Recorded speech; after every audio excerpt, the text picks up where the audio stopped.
Hello everyone, this is Anubrati Devnath, a trainee under Lexus & Company for the month of June. So finally let's get started. The Delhi High Court has finally got a response from the MSME Facilitation Council regarding their delay in their work, specifically the timing and the payment of the application filed. Under Section 18 subsection 1 of MSME Act, it mandates that every reference made under MSME Act should be decided under 90 days. So the single bench of Justice Rekha Pali informed the application and the work procedure should be extremely speedy, whereas the COVID makes it very slow. So the works need to be on high speed and on the regular basis.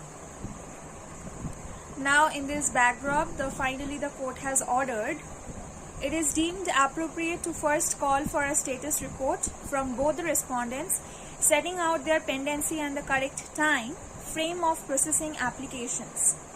The said status report will clearly set out the vintage of the applications, the number of applications which are being disposed of every month, and the reasons for the delay in processing the application, if any.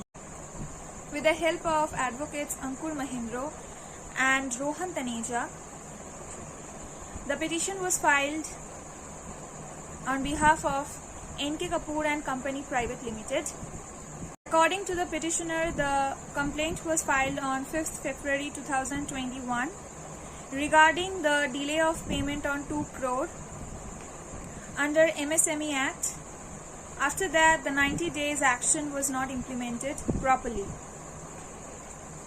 Thereafter, to its response, the MSME Facilitation Council responded with their chronological term on responding the petitioner.